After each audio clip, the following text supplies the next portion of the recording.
Greetings, Bill Mobley for UCTV and the Brain Channel, and for our program called On Our Mind.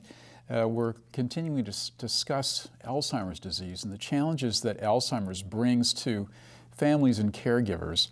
In this section, I'll be talking to Linda Cho, who's Executive Director of Stellar Care, and I wanted to recount for the folks watching the program a video that I saw many years ago. Was made available by the Alzheimer's Association, in which a woman was asked about her caring for her husband. His name was David. He was a linguistics professor at St. Louis University. And the most difficult decision that she said she had to make was when to put David into an assisted living situation, to move him from their home into a place where he would be safer. And it was very interesting to hear her discussion. She said that one evening she was in the bedroom combing her hair, and she said it was a little eerie. David came into the room, and it was as if for a moment he had increased clarity of thought. And he said, "It's just not fair." And she said, "What do you mean it's not fair?" And he said, "It's not fair to you that I should be in this home now. I need to move to a different setting because I'm doing all kinds of things that make it very difficult for you." And it was she said, it was as if the old David returned to say to me, "It's okay to move me into a nursing home." With that as a backdrop, I welcome Linda to the program, and I want you to tell us about your experiences, about how you got to be the Executive Director of Stellar Care.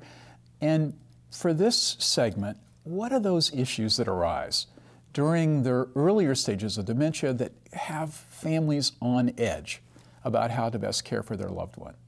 Well, thank you. My way into this field was a little different. I don't think there was a major in assisted living in college. Most people in this business kind of meander in through hospitality industry, through the healthcare industry.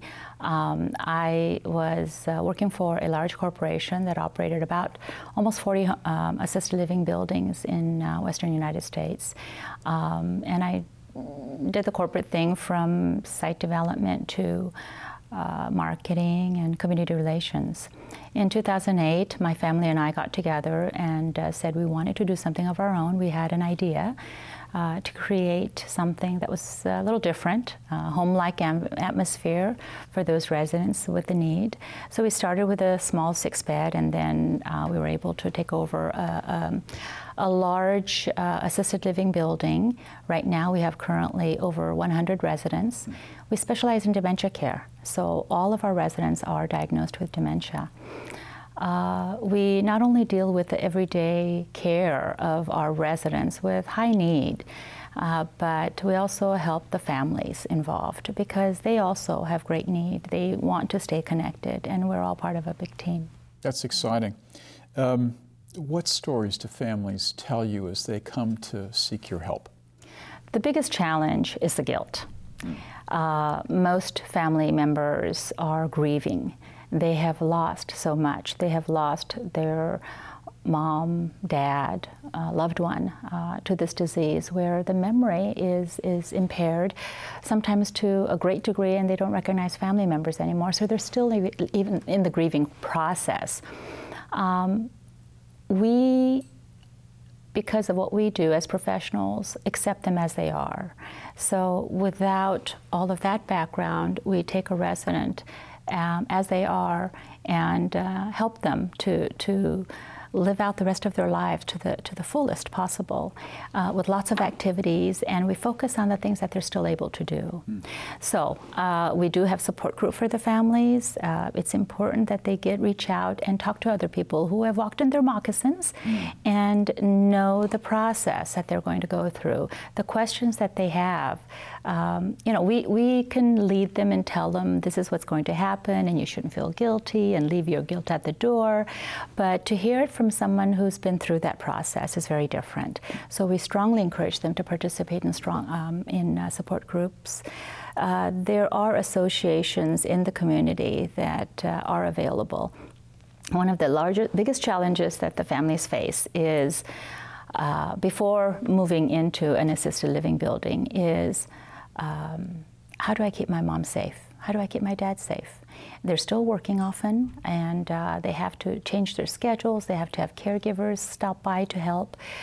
It's really important to reach out to the community, reach out to the family, your extended family, and get some help. Reach out to your neighbors, let them know that mom or husband or spouse has memory impairment, that they may see them wandering, so they need to know what's going on in the home. The Alzheimer's Association has a whole list of things that they could do, a checklist for safety in the home. You know, checking the outlets and the oven, and making sure that the throw rugs are secured so there's not a strip hazard. There's simple things that they could do and things that they could purchase from Home Depot to secure their home. Wandering is another huge issue, and also to safeguard your home from, and people say, well, my mom doesn't wander, my dad doesn't wander yet. We know that 60%, 6 out of 10 people with dementia will wander. 60% 60%, and we hear cases from the media all the time of people wandering, and they don't wander until they do.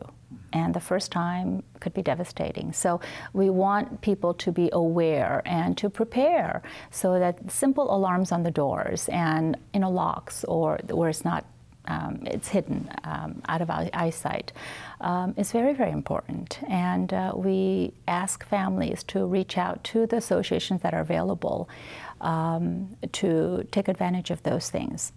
Another program that I would really like to talk about is Take Me Home program through the Sheriff's Department. San Diego Sheriff's Department has a program called Take Me Home. It is for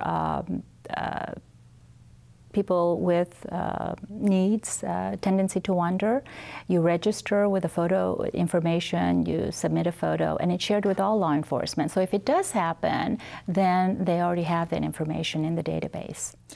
We talked before we came on about the number of folks that probably should have registered and the much smaller number of those who have. Can you give us those numbers for San Diego County? I think it's over 30,000 or close to 30,000 people that need to register, and I think right now I've heard 500 people has. So grossly underestimating the actual need. To have 500 people registered when there's such a need, I think we really need to get the word out. You know, and the wandering issue is not just a safety threat to the person who wanders.